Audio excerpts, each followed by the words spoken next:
I'm so glad, Shaunna, you're with us this week. If you haven't met Shaunna, Shaunna is a culinary nutritionist and private chef. I want you as my private chef. What have you have in your picnic basket? We're talking about picnic foods all week. I'm so excited. This is my mini goat cheese and leek quiche. Wow. And I mean, everything tastes better when it's mini, I think. Don't you think? I think so. It's like the power in the punch, you know? Yes, absolutely. Well, they are adorable too. I mean, take a look at how pretty. They're so pretty, aren't they? Tell me, what are the steps to making this beautiful quiche? So I always cheat when it comes to the pie pastry. I buy the frozen pre-made pastries. I don't want to be rolling out the dough. That's too much work, especially if you're packing your picnic basket. Agreed. So get your frozen. These actually happen to be gluten-free. I always try to make gluten-free whenever I can. It's easier to digest than wheat.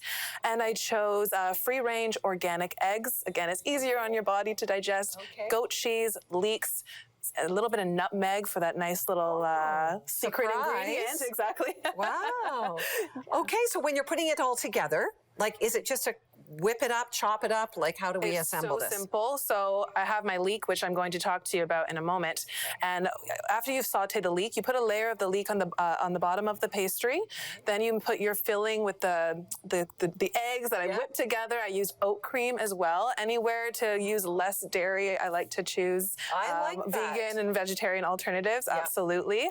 And then I chose goat cheese. It is still dairy, but it's easier to digest than cow's dairy and cow's cheese. Well, you know, I don't do a lot of dairy. Okay. So I heard oat cream. Yes. Didn't even know that existed. And are there alternative cheeses then?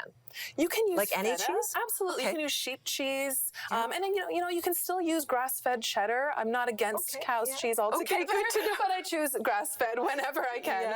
Yeah. No, that's really good because cheese can be a tricky thing for people, right? Absolutely. Yeah. Okay, take me back to this leek. Okay. I'm a little afraid of leeks.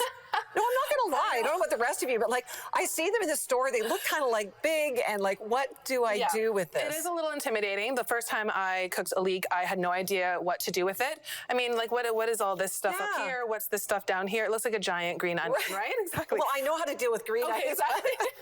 And it is a cousin of onion and garlic. So if you don't know what to do with a leek, think of what you would do with an onion or a garlic, and you can incorporate leeks. But I want to show you simply this. When you buy it, all of this here, this you save for your stock, for your soup. This you don't want to saute this or eat this. So the dark green stuff you leave aside. I chop it up, put it in my freezer, and if I'm making a vegetable stock, I'll throw that in there. What a great idea. Okay, so don't put it in your salad. That's what I'm hearing. No, you don't want to eat this part. Might be a little too hard. Yeah. And then really the only part you're using is the light green and the white part. And because leeks are so gritty and dirty, when you open it up, there's a lot of layers inside there, and the dirt can really get stuck in there. So the best way to do it, I have a bowl of water here. Yeah. So you thinly slice it. Okay. And then see all the dirt inside? Yes. You put that in the water and you swish it around, and I rinse it through a colander 4 or 5 times. Yep. And that's the way you wash a leek. That's a great trick. And then from there, you use it as onion and garlic and soups and stir fries or in quiche.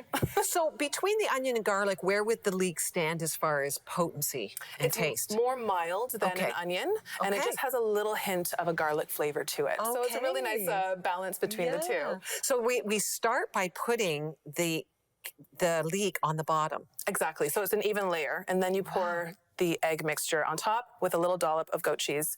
Bake it for about a half hour at 375. Okay. And there you go. And that's that simple. That's it. It's that simple. Okay, now the true test. Is the taste test. You have to eat it. Yes, I do. And while you're eating that, I want to explain why I chose this for a perfect picnic food. You can eat it hot, you can eat it cold, and you can eat it room temperature. So they're easy to pack, especially when you get the pre-made shells that come with the foil underneath. And they're, stick them in your backpack, and they're good for the day. They're great at room temperature. Okay, that's amazing. I hardly have words because my mouth is full of food. That is it's delightful.